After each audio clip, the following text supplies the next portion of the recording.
BNP একটি জালিয়াত রাজনৈতিক দল বললেন পররাষ্ট্রমন্ত্রী।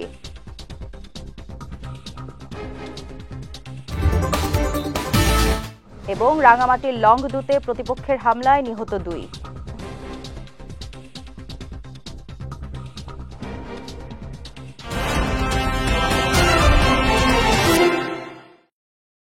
আসসালামু আলাইকুম। বিএসআরএম চট্টগ্রাম সংবাদে আমন্ত্রণ জানাচ্ছি আমি সিরাজুম মুনিরা বিলাসী। শুনছিলেন শিরোনাম, এবার বিস্তারিত।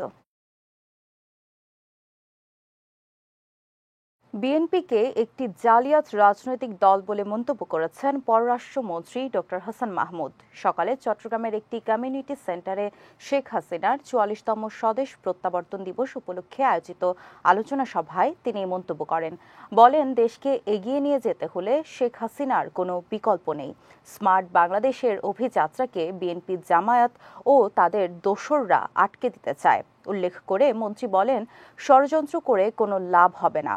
সভায় আওয়ামী লীগের ত্রাণ ও সমাজ কল্যাণ বিষয়ক সম্পাদক আমিনুল ইসলাম আমিন, চট্টগ্রাম মহানগর আওয়ামী লীগের সভাপতি মাহতাব উদ্দিন চৌধুরী, সাধারণ সম্পাদক আজম নাসির উদ্দিন সহ সিনিয়র নেতাকর্মীরা উপস্থিত ছিলেন।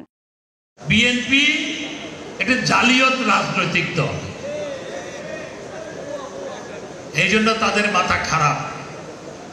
তাই আজকে দেশকে এগিয়ে নিয়ে যেতে হলে, বাংলাদেশের মানুষের স্বপ্নের বাস্তবায়ন ঘটাতে হলে জননেত্রী শেখ হাসিনার বিকল্প জননেত্রী শেখ হাসিনা, এই দেশে আর কোনো বিকল্প নাই।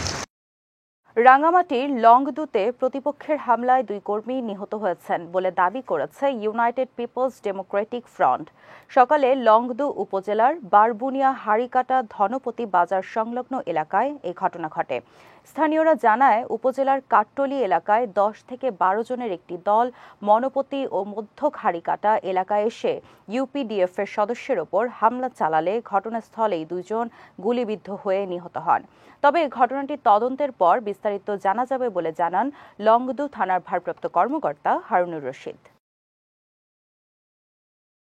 বর্তমান সরকারের আমলে বিদ্যুৎ ব্যবস্থার ব্যাপক উন্নয়ন হয়েছে বলে মন্তব্য করেছেন চট্টগ্রাম মহানগর মহিলা আওয়ামী লীগের সভাপতি হাসিনা মহিউদ্দিন। দুপুরে নগরীর নিউ মার্কেট এলাকায় পথচারীদের মাঝে ঠান্ডা পানীয় ও শরবত বিতরণকালে তিনি মন্তব্য করেন। বলেন, বর্তমানে লোডশেডিং এর কথা মানুষ ভুলে গেছে। এ সময় নগর মহিলা আওয়ামী লীগের ভারপ্রাপ্ত সাধারণ সম্পাদক ও মহিলা কাউন্সিলর নীলু নাগ, দপ্তর সম্পাদক হাসিনা আক্তার টুনু সহ অনেকে উপস্থিত ছিলেন। বান্দরবানে কুকিচিন ন্যাশনাল ফ্রন্টের বান্দরবান সদর ও রোয়াংছড়ি জোনের প্রধান নারী সমন্বয়কে গ্রেফতার করেছে র্যাব।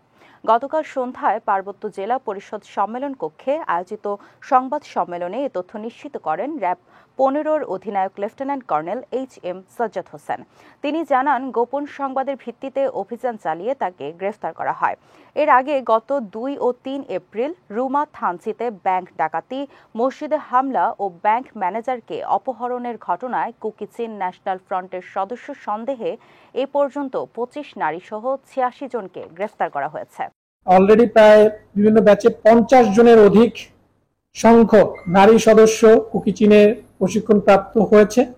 এছাড়াও বিভিন্ন সময় তার জানা মতে সে যে সময় প্রশিক্ষণ নিয়েছে, যে পুরুষ প্রশিক্ষণ ক্যাম্পে প্রায় 300 জনের অধিক প্রশিক্ষণ নিয়েছে। তো আমরা যেটা জানতে পেরেছি যে এখন মোটামুটি প্রায় 600-র মতো কুকিচিনের কেএনএ তার ভাষ্য মতে প্রায় 600-র মতো সদস্য, প্রশিক্ষিত সৈনিক বা সদস্য রয়েছে কেএনএতে।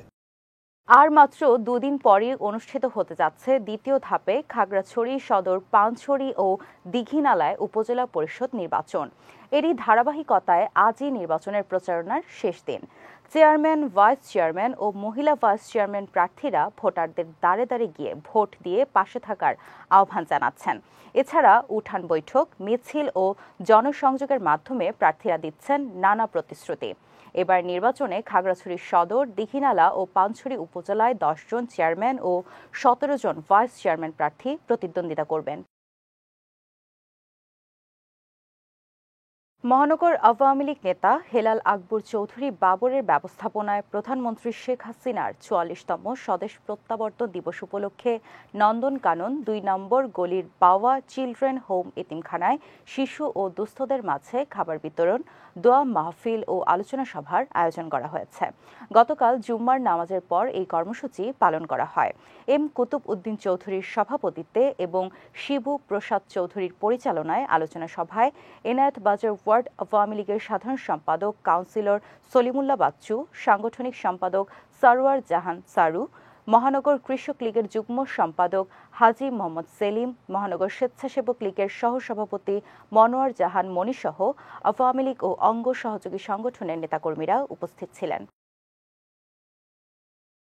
চট্টগ্রামের বোয়ালখালী উপজেলা পরিষদ নির্বাচনে হেলিকপ্টার প্রতীকে চেয়ারম্যান প্রার্থী মোহাম্মদ জাহিদুল হকের সমর্থনে কর্মী সমাবেশ অনুষ্ঠিত হয়েছে। গতকাল উপজেলার চর খিজিরপুর হাজী লাল মিয়া সরকারি প্রাথমিক বিদ্যালয় মাঠে এ সমাবেশের আয়োজন করা হয়। এ সময় স্মার্ট বোয়ালখালী গড়তে হেলিকপ্টার মার্কায় ভোট দিয়ে জয়যুক্ত করার আহ্বান জানান চেয়ারম্যান প্রার্থী জাহিদুল হক। অনুষ্ঠানে আতিকুর রহমান, আব্দুল মান্নান মোনাফ, রুস্তম আলী সহ অনেকে উপস্থিত ছিলেন।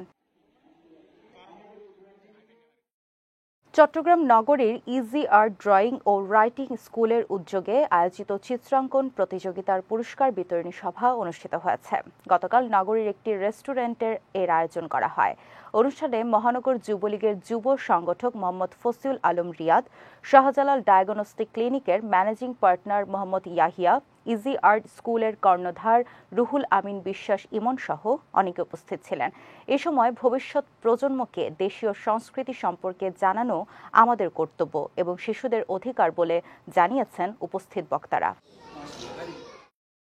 বাংলাদেশ সংঘরাজ ভিক্ষু মহাসভার উপসংঘরাজ ও সভাপতি বুদ্ধরক্ষিত মহাথেরো ভান্তের পেঠিকাবদ্ধ ও অষ্ট পরিষ্কার সহ মহতী সংঘদান অনুষ্ঠিত হয়েছে। গতকাল রাউজান আধার মানিক সার্বজনীন বোধি নিকেতন বিহারে ডক্টর জ্ঞানশ্রী মহাথেরোর সভাপতিত্বে অনুষ্ঠানের আয়োজন করা হয়। এ সময় অনিল কান্তি বড়ুয়া, উপ পুলিশ পরিদর্শক রিপন চৌধুরী সহ অনেকে উপস্থিত ছিলেন। চট্টগ্রাম সংবাদ শেষ করার আগে শিরোনামগুলো দেখে দিচ্ছি আরো একবার।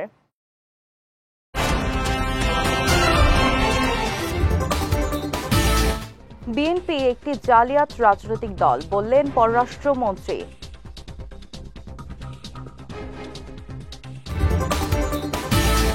এবং রাঙামাটির লংদুতে প্রতিপক্ষের হামলায় নিহত 2।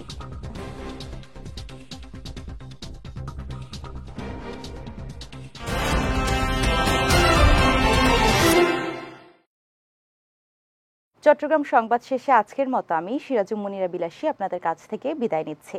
রাত 9:15 আমাদের পরবর্তী বিজয় রাতের সংবাদ দেখার আমন্ত্রণ রইল। এছাড়াও আজকের চট্টগ্রাম সংবাদের ভিডিও দেখতে পারেন আমাদের ইউটিউব এবং ফেসবুক পেজে। আমাদের ইউটিউব হলো youtube.com/bijaytvofficial এবং আমাদের ফেসবুক পেজ হলো facebook.com/bijaytvlimited। এতক্ষণ সঙ্গে থাকার জন্য ধন্যবাদ সবাইকে।